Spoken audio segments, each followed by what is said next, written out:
Om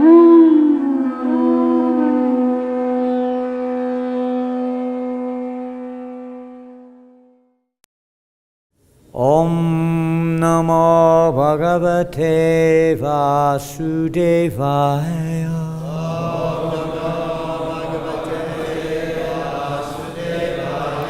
Om Namo Bhagavate Vasudevaya.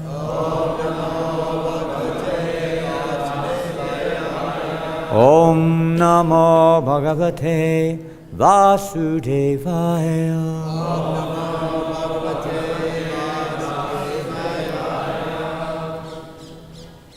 We are reading from Srimad Bhagavatam, Canto 6, Chapter 18, text number 39. I believe that text number 40 is on the board. Pretty sure. It begins with Ko. K-O. Okay. We will read text 39 through, and then we will go on to the verse on the board. Oho atendaya ramo yoshinmayeha mayaya grihita cheta kripana patishe narake dhruvam. Kashyapa Muni thought, alas, I have now become too attached to material enjoyment. Taking advantage of this, my mind has been attracted by the illusory energy of the Supreme Personality of Godhead in the form of a woman, my wife. Therefore, I am surely a wretched person who will glide down toward hell. So we'll go on to text 40. Kindly repeat. Kaha atikramaha anuvartantyaha svabhavam iha yoshitaha dik mam bata abudham svaate yat aham tu ajita indriyaha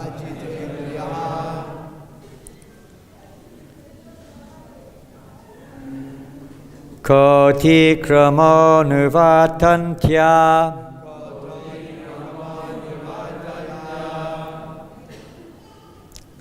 svabhavam iha yoshitaha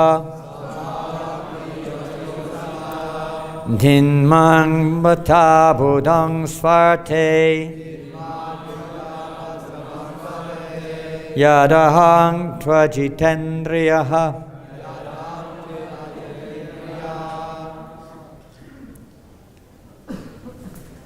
It's described that by the loud chanting of the holy names we can drive away all unwanted things.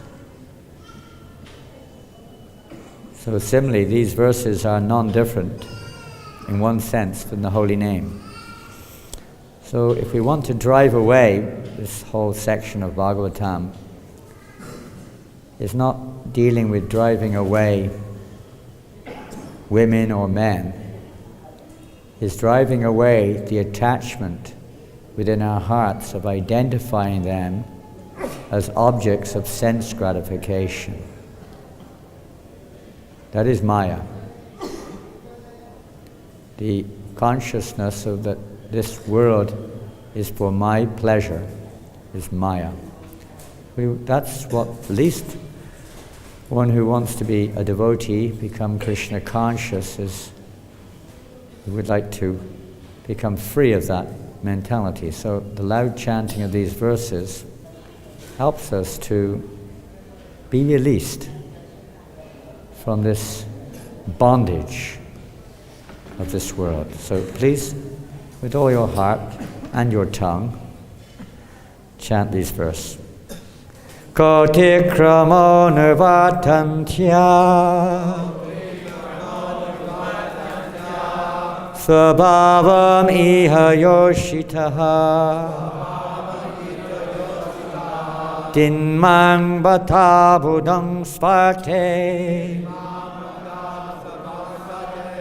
yadahang tvajitendriyaha kotikramo nirvatantya svabhavam iha yoshitaha dinmang bhata buddham svarte yadahang tvajitendriyaha kotikramo nirvatantya svabhavam iha yoshitaha dinmang bhata buddham svarte yadahang tvajitendriyaha kaha, what? Atikramaha, offense. Anuvartantyaha, following. Svabhavam, her nature. Iha, here. Yoshitaha, of the woman. Dik, condemnation. Mam, unto me. Bhata, alas. Abuddham, not conversant. Svarte, in what is good for me. Yat, because. Aham, I. Tu, indeed. Ajita indriyaha, unable to control my senses. Translation and purport by His Divine Grace, Srila A.C. Bhaktivedanta Swami Prabhupada ki. This woman, my wife, has adopted a means that follows her nature, and therefore she is not to be blamed. But I am a man, therefore all condemnation upon me. I am not at all conversant with what is good for me, since I could not control my senses. Purport. The natural instinct of a woman is to enjoy the material world. She induces her husband to enjoy this world by satisfying his tongue, belly, and genitals, which are called jiva, udara, and upasta.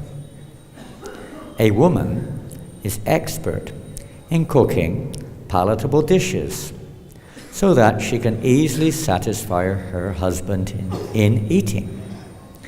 When one eats nicely, his belly is satisfied. And as soon as the belly is satisfied, the genitals become strong, especially when a man is accustomed to eating meat and drinking wine and similar passionate things. He certainly becomes sexually inclined. It should be understood that sexual inclinations are meant not for spiritual progress, but for gliding down to hell. Thus, Kashyapa Muni considered his situation and lamented.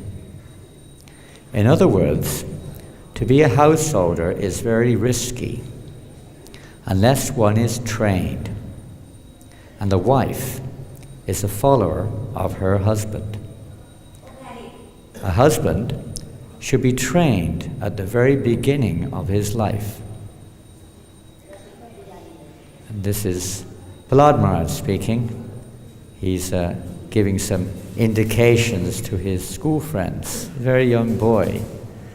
Kumara acharet pragyo dharman bhagavatan iha. During the time of brahmacharya or student life, a brahmachari should be taught to be expert in Bhagavad Dharma, devotional service. Then when he marries, if his wife is faithful to her husband and follows him in such life, the relationship between husband and wife is very desirable. However, a relationship between husband and wife without spiritual consciousness, but strictly for sense gratification, is not at all good. It is said in the Srimad Bhagavatam that especially in this age, Kali Yuga, Dampatye Biruchir Hetu, the relationship between husband and wife will be based upon sexual power. Therefore, household life in this Kali Yuga is extremely dangerous unless both the wife and husband take to Krishna consciousness. Hare Krishna. Om Jnana Timrandasya Gyananjana Shlakaya Chakshur Militam Yena Tasmai Shri Gurave Namaha.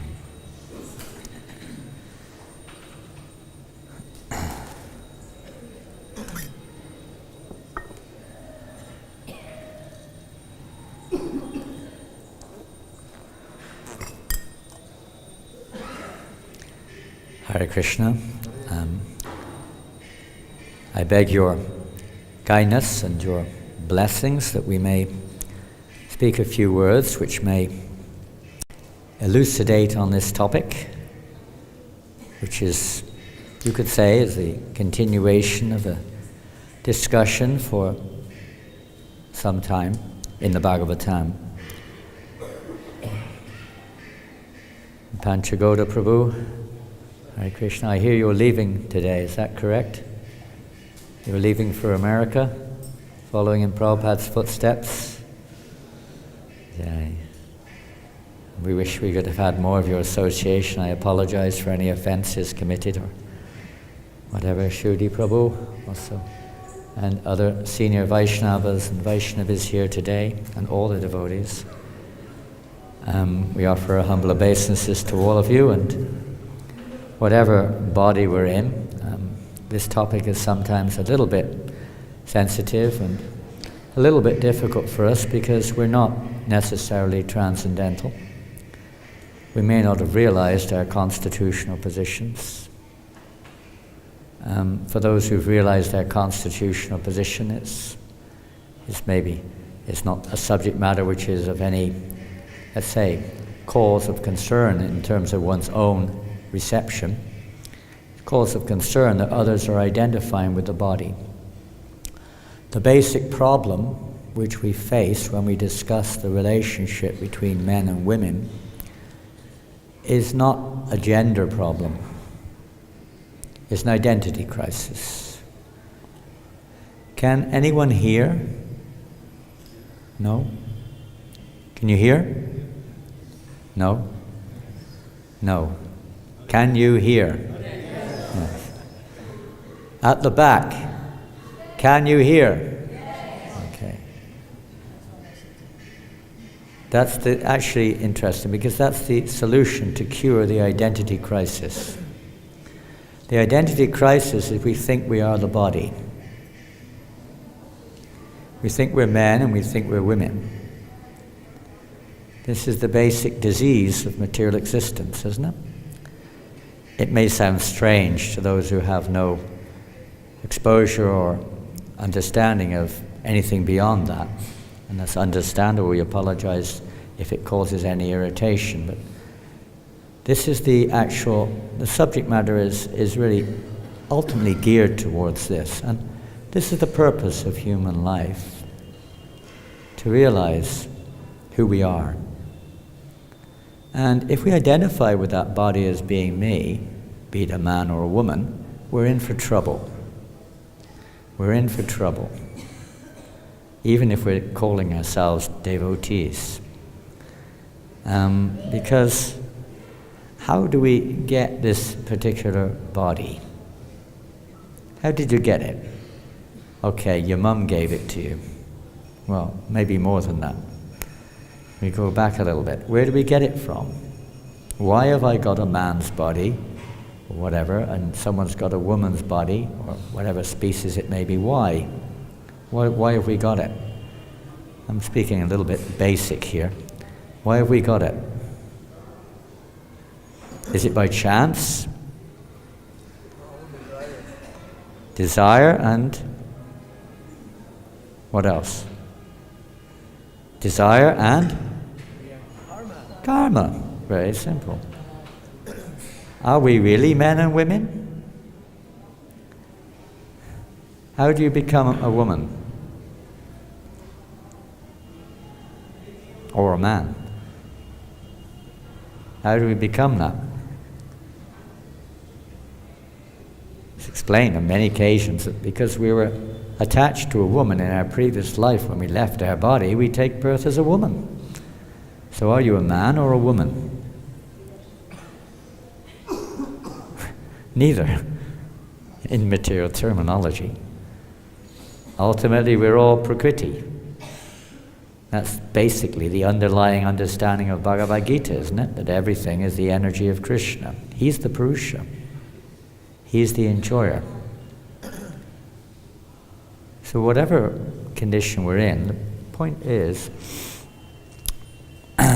we may want to do as we wish, but as this verse mentions, that Kashyapa Muni is condemning himself. He's not condemning Aditi, his wife.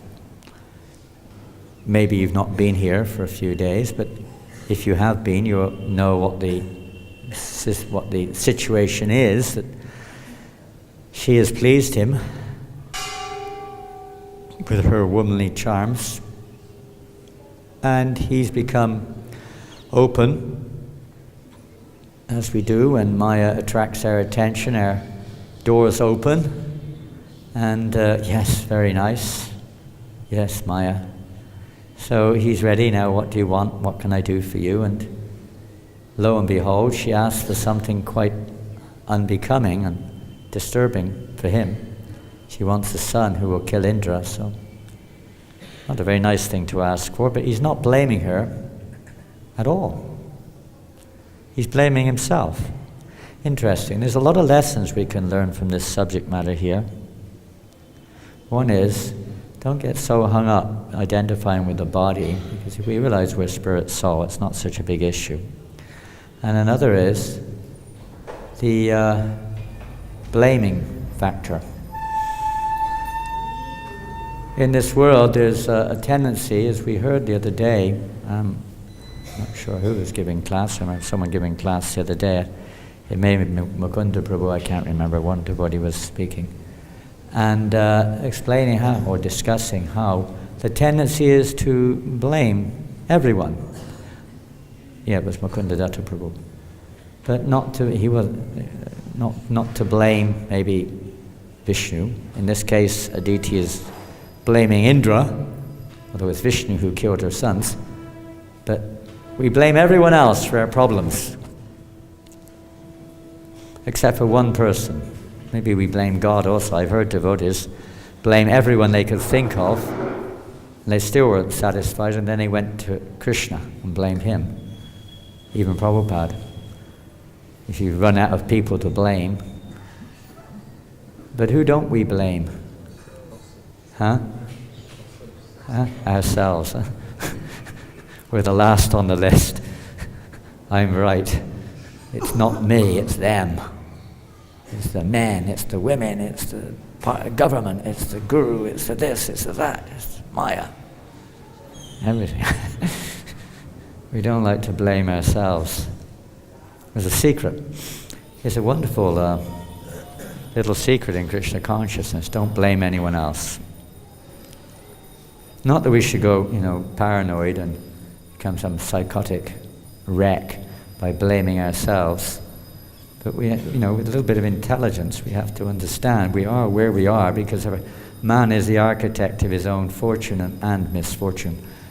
We're responsible. To become responsible means to take that responsibility. It's not to establish one's rights, so to speak, according to one's unfortunate material condition, but rather to take responsibility for one's situation and to act responsibly. Kashyapa will act, although he's maybe up to now he's condemning himself, will act a little responsibly, and we'll see. Now we'll read something. I'll read first from the Gita, if we can. And this is in the second chapter of the Gita, contents of the Gita. Very basic. Text number 60.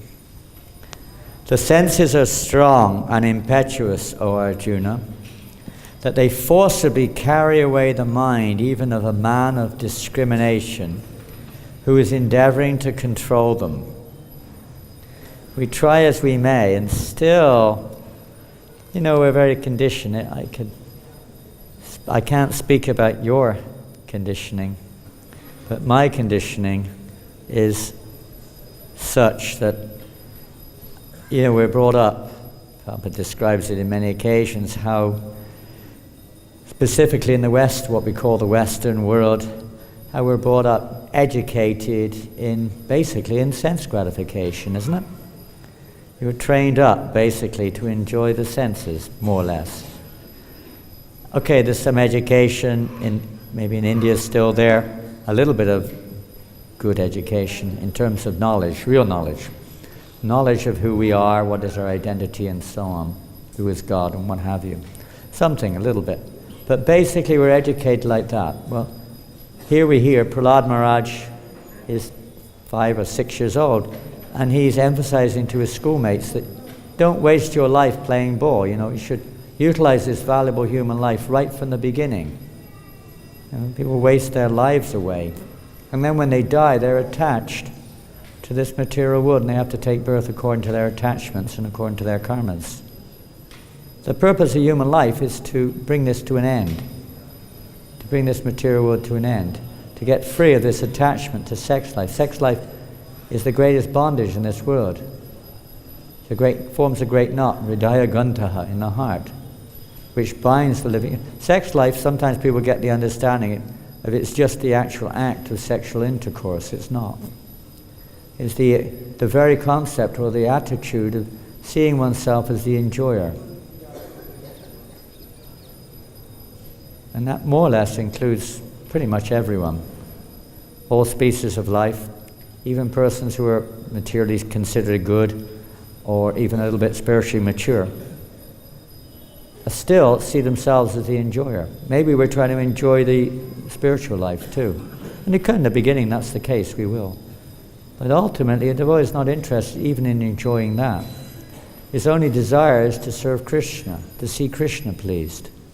Anything short of that is a degree, you could say, of sex life. It manifests in its full-blooded form, we could say, in the actual act itself, when lust becomes uncontrollable. And we've all been subjected to that. I'm certainly no exception to that rule. Being brought up in a society where that was a status symbol, as Prabhupada's mentioning here in the 12th canto, chapter 2, text 3, the description is given there of the symptoms of this age, and it's basically measured according to how potent one is in sex life. And people even show it off. They advertise it. I mean, what can we say? I don't want to get into the graphic details. When we were young, we did get into the graphic details. It's literally a daily affair.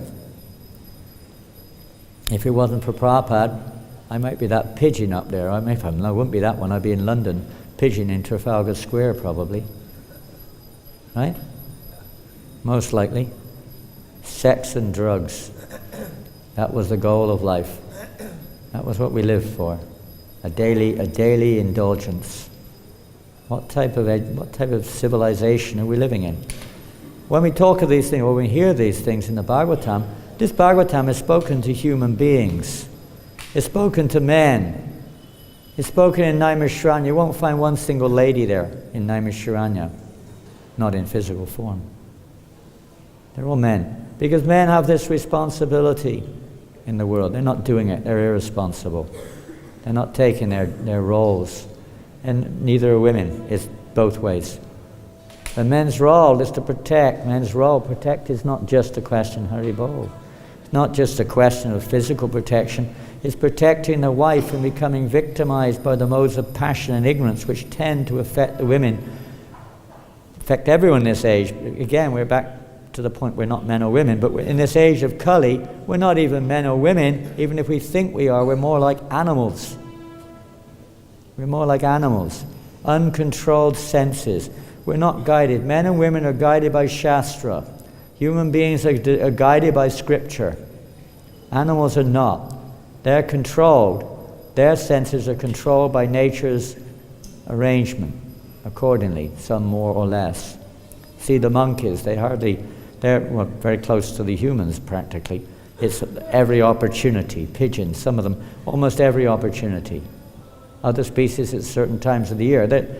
It's there, it just, according to material nature, it comes. They're not really responsible.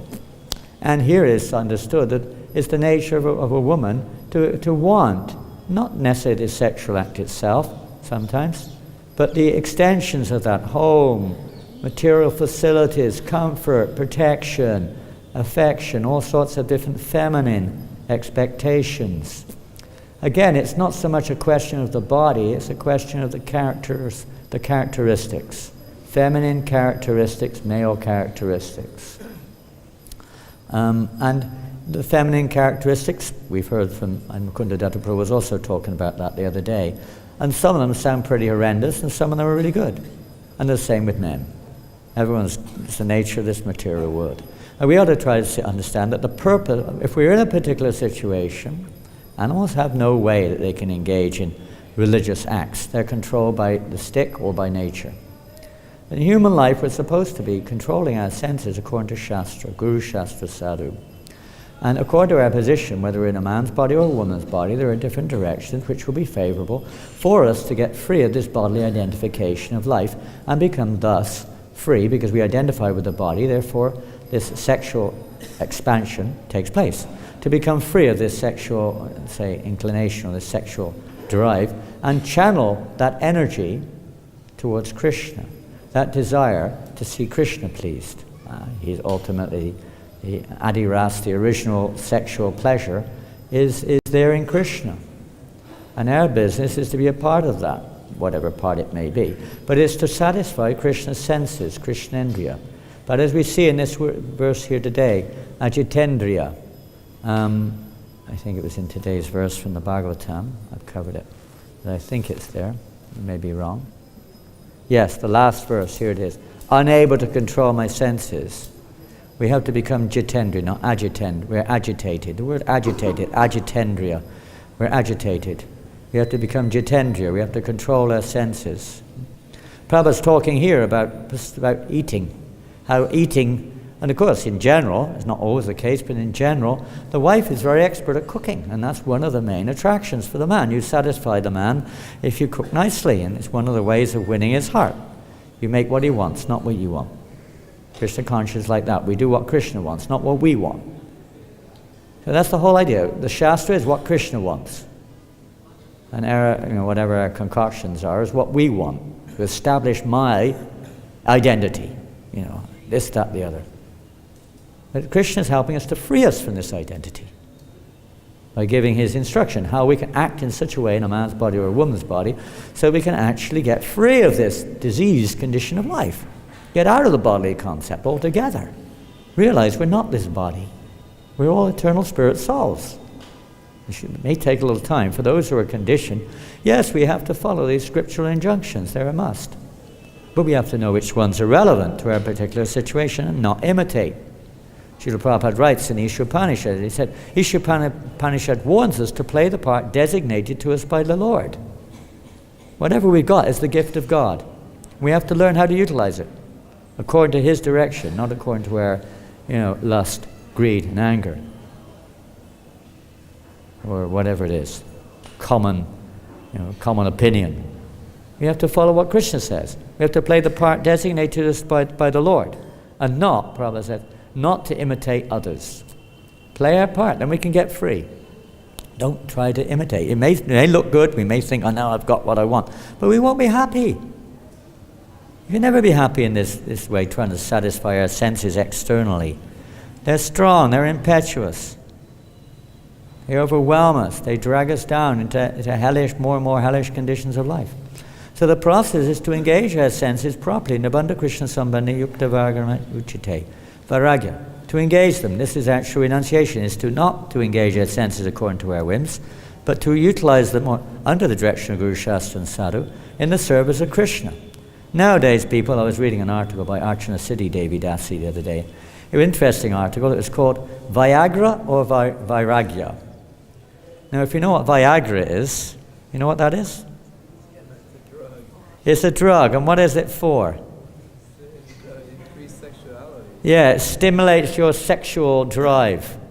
Viagra. Now, it's funny. Do you know what that word means in Sanskrit? It comes from the Sanskrit root. I don't know if they realize it. It means to be strong like a lion. That's what it means. Strong like a lion. Krishna has one dog also called Viagra.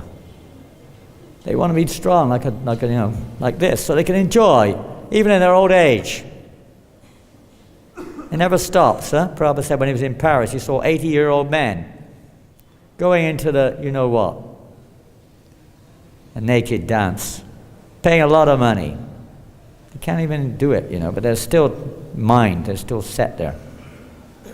So what do you want? You want Viagra or Viagra? You want to be a Vairagi, or what do we want? What did Lord Chaitanya Mahaprabhu say? What's that verse? I've forgotten it. Yeah, I'll read it. Memory. Getting old, I tell you, when you get old, you forget everything, don't you? Famous verse, one of the key verses of our movement. Lord Chaitanya talking with Sarvabhauma Bhattacharya. Vairagya Vidya, who knows it, huh? Vairagya Vidya Nija bhakti-yoga. I won't read it all. Let me take shelter of the Supreme Personality of Godhead, Lord Shri Krishna, who has descended in the form of Lord Chaitanya Mahaprabhu to teach us real knowledge, his devotional service and detachment from whatever does not foster Krishna consciousness. He is descended because he is an ocean of mercy. Let me surrender unto his lotus feet. He's come to teach us Vairagya. The people are being taught Viagra, how to enjoy their senses more and more. The opposite, almost the same word. Vairagya means detachment. And that's the purpose of human life. And how are we going to become detached? Very hard, huh? Very difficult. Senses are very difficult to control. In the next verse, one who restrains his senses, keeping them under full control, fixes his consciousness upon me, is known as a man of steady intelligence. The secret is to fix our consciousness on Krishna. How do we do that? Savaimana Krishna Padara Vindayor. With Chanksi Vaikuntha Gunana Vanane. Maharaj Ambarish describes that we've got to learn to engage our senses 100% in the service of Krishna. Every single sense. Every one. Even the tongue. Even eating. Prabhupada's inferring in the purport. Eating. Before we honor, not take. Some say take or eat. It should be honor. Before we honor prasadam, what do we say? Hopefully. I don't know if you do or don't. A lot of places they don't do it anymore. They come in after it's over, so they don't have to say it. You sit down and eat and then start complaining about it. Hey, I don't like this. This is nice. Hey, give me more of that. Hey, I like that one. Whoa. Sharirada vidyaja jadendriya taheka jive phale vishaya sagare. I'll say it now so you don't have to say it when you go for breakfast in a few minutes. I said it yesterday, I don't have to say it again. Meditate on the meaning. 90% of the words probably don't know what it means. No one ever says it in English anymore. Very rare, maybe a few places. Hardly ever, isn't it? No, in Bengali you know, because it's a Bengali verse. But those who don't speak Bengali, it's a foreign language. It's just, you know what it means. And for a newcomer, it's just like before we honor prasadam, we say doesn't mean anything. Of course, the sound vibration is purifying, we could say. It's nice to know what it means, to meditate on it too, you know. Why are we honoring prasadam? Is it just so we fill our belly and agitate our genital? Satisfy our tongues? Hopefully not. We have to eat, one of the necessities you could say, but we're really not eating for that. Why are we eating? Why do devotees eat? Prabhupada said one time we don't eat. Say, you're eating, you say no eating meat, but you're eating. I saw a sign, it was an amazing thing. We were in Philippines at this program in a village a few weeks ago, some village somewhere, right out in the middle of nowhere in the Philippines. And we were doing Food for Life. And I saw this, I got a picture on my camera, it's amazing if I can remember it. It said something like this, it said, I can't remember it all, if I think carefully I might, but it said, thousands of innocent vegetables are being killed every day by vegetarians. Stop the cruelty, eat meat. That's what it said on their t-shirt. Have you ever heard anything like that? Incredible. I mean, there's a little bit more to it, but that was I can't remember every word, but that was the basics of it. Stop the cruelty. Thousands of innocent vegetables are being killed every day by vegetarians. Eat meat. I mean, it's pretty short-minded, but anyway, it just shows the mentality of some people. But we don't eat, Prabhupada said, we honor prasadam. Even if you do analyze it, well, you guys are killing cauliflowers. You're killing, potatoes, innocent potatoes. Prabhupada said, no, we're honoring, we offer it to Krishna, we honor prasadam. The more we honor it, the more Krishna will reciprocate and release us from the negative aspects. Try to honor prasadam. It's such a wonderful. I mean, we were reading yesterday from Chaitanya Bhagavat when Mother Sachi Devi, and the Lord Chaitanya Mahaprabhu came back to Navadvipa after taking sannyas. She was preparing unbelievable preparations. Every vegetable, she made at least 20 different varieties of each vegetable. Each vegetable, and there are hundreds of different types of vegetables. And it was amazing. Lord Chaitanya circumambulated the shack, the green leafy vegetable, offers obeisances to it. Anyone who takes this, honors this shack, will go back to Godhead. It's just, we don't realize how fortunate we are, how Prabhupada has given us this gateway, no matter we're men or women. The process is exactly the same. Don't get hung up on all these sidelines. Don't get hung up on all the sidelines. Concentrate on the application of taking the medicine, hearing and chanting about Krishna, honoring prasadam, here in Vrindavan. What good fortune. Prabhupada especially emphasized many times in lectures how here in Vrindavan we shouldn't behave like monkeys, hogs, just here to eat tasty dishes and to make some relationship with some opposite sex partners or whatever it is. We're here to cultivate, to release ourselves from this bondage in this material world.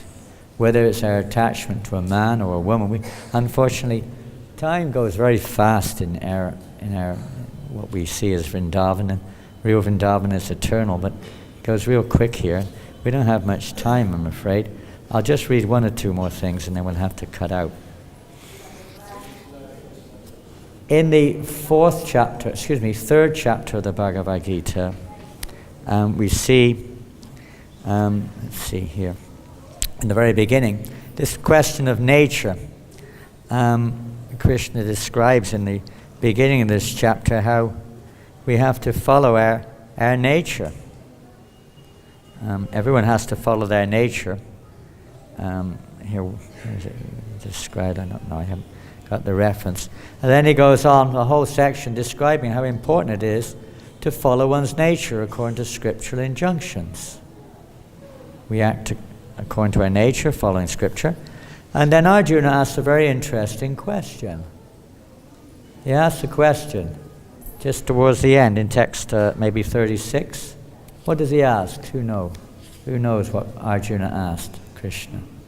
Text chapter 3, text 36.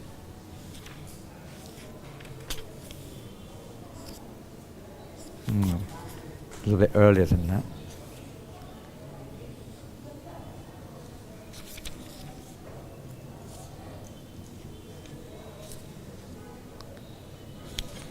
Yeah, 36, Arjuna says. What does he ask? What impels a man to act sinfully, even if against his own nature? And what does Krishna say? He says, even unwillingly, Arjuna says, it seems even unwillingly, as if forced to. And what does Krishna say? It is lust only, Arjuna. Kam esha krodha esha rajaguna samudbhavaha. It is lust only, Arjuna, which is born of contact with the material mode of passion, later transformed into wrath, and which is the all-devouring, sinful enemy of the world. Lust only. And he goes on, really nice verses there at the end of the 3rd chapter. What is lust? And that is what, the whole chapter is emphasizing, for those who are not transcendental, to follow their prescribed duty, to act according to the varna, ashrama, whatever we may call it, their nature, call it what you may, and that's the dharma in this world, to act accordingly. And Arjuna was thinking of not acting according to his nature. And Krishna is now saying that it's because of lust, Arjuna, that you don't want to fight. Basically, that's what he's saying. You don't want to do your duty. It's because of lust. Different degrees of lust. And the Lord goes on, the wise living entity's pure consciousness becomes covered by his eternal enemy in the form of lust, which is never satisfied and which burns like fire. The more we try to satisfy it, you all know what happens. Like pouring paraffin on a fire, it goes down for a moment and then it burns even more. It's the nature of this world. Where is it sitting? In the mind, the intelligence, and the senses. Therefore, O Arjuna, O best of the Bharats, in the very beginning, curb this great symbol of sin, lust, by regulating the senses and slay the destroyer of knowledge and self-realization. So, regulation, niyama, yama, controlling our senses according to Shastra. That is the point. Just like in the Nectar of Instruction, the very first verse. I'm sure you all know that. How's it go? Nectar of Instruction, first verse. Vacho vegam manasa krodha vegam, jiva vegam udara pasta vegam. To control our senses, right? But it says tolerate. Prabhupada translates it tolerate. He doesn't say without. He says tolerate. Learn how to tolerate these pushings. How do we tolerate them?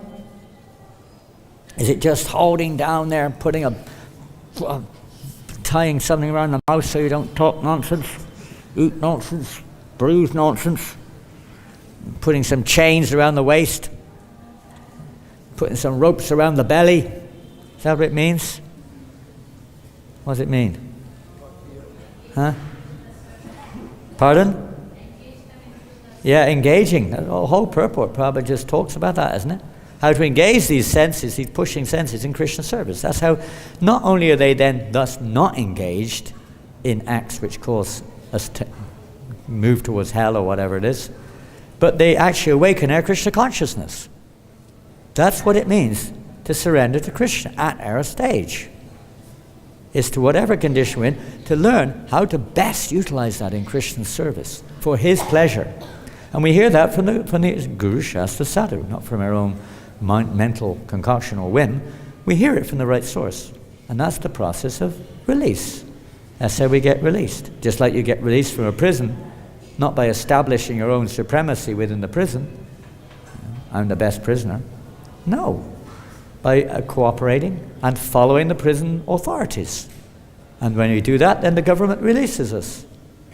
So that's what it's there for, to give us that opportunity. Thus, knowing oneself to be transcendental to the material senses, mind, and intelligence, O Arjuna, one should steady the mind by deliberate spiritual intelligence, Krishna consciousness, and thus by spiritual strength conquer this insatiable enemy known as lust. There's so many wonderful purports. So you can read it, 3rd chapter, text 37 onwards.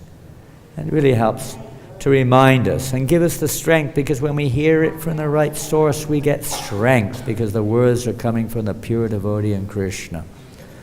Just like these statements about the position of women, it helps to free us from that bodily identification, even though it may be a little bit painful. Medicine is sometimes a little painful. You know, when you get the injection, I've ever had a tooth pulled out, you know, nowadays they stick the needle in there. Yeah, it's horrible. And they pull your tooth out. It's a relief. Freed from that attachment. We want to get out of this world. I was going to read a corollary section from the Bhagavad-Gita, but time doesn't allow, which more or less coincides exactly with this particular section of the Bhagavad-Gita, and in a very wonderful way, how nobody can be free of this attraction in this world. Only Lord Narayan, Narayana Rishi, Lord Narayan, is free from this attraction to the opposite sex or to sexual life. Nobody. We have to pray for mercy, beg the Lord for His mercy to protect us from the clutches, the Maitunya Agara, the bondage of this material world. Intelligent persons, yudana jasina yukta karma granti nibandhanam chindanti kovidas tasya kona kurya kataratim. With sword in hand, intelligent persons cut the labyrinthine or the reactionary knot of karma by remembering the personality of Godhead. Therefore, who will not pay attention to His messages? So the subject matter of just exposing ourselves to the sound vibration of the holy name, to Krishna Katha, to honoring prasadam, to associating favorably with devotees, engaging ourselves under the shelter of our authorities in devotional service, keeping fully engaged, evokes the mercy of Krishna and releases us from this knot, this Maitunya Agara, Prabhupada describes in the purport there, this knot which we're all bound up with, of identifying with this world. Well, I'm sorry we haven't got time to read it, but you can read it yourself. It's the 3rd canto if you haven't already read it. And over the last few days I haven't heard it. Chapter 31, text around about 37 onwards, that section. Chapter 31, Lord Kapila Dev speaking to his mother, Devahuti. Wonderful instructions. It's all for our benefit. Hare Krishna. So any questions? Is it Kanpur City? Panchagoda Prabhu. Kanpur City? Pardon? 3rd canto? Chapter 31. Thank you. Since the devotees are going to Anya Prasadam, could you translate in English the prayer? The prayer. I'm going to look it up a minute. Oh my Lord, this material body is a lump, we used to say lump of ignorance. It's a place of ignorance. And the senses are networks of paths leading to death. Of all the senses, the tongue is the most voracious and difficult to control. It's very difficult to control the tongue in this world. It has 2 functions, yakking away. It yaks and it eats. It speaks. We like to talk, and then we like to eat. Talking and eat. God, it was a very busy sense. Of all the senses, the tongue is the most difficult and voracious, difficult to control. But you, dear, my dear Lord, my dear Krishna, have given us this nice Krishna prasadam just to help us to conquer over the tongue. So now let us take this prasadam, yes, to our full satisfaction, and in so doing, glorify the Lordships, Shri Shri Radha and Krishna and call upon the help of Lord Chaitanya Mahaprabhu. So beg for their mercy. Glorify Radha Krishna. Call for the mercy of Lord Chaitanya and honor Prasadam. Pay your respects. It's the mercy form. It's Prasadam means mercy. It's Krishna's mercy. Krishna's mercy. Wonderful way to serve Krishna. Is that okay? Thank you. Anything else? Stomachs are rumbling. Any other questions? Hare Krishna. Srila Prabhupada ki jai. Grantaraj Srimad Bhagavatam ki jai. Gaur Premanandi.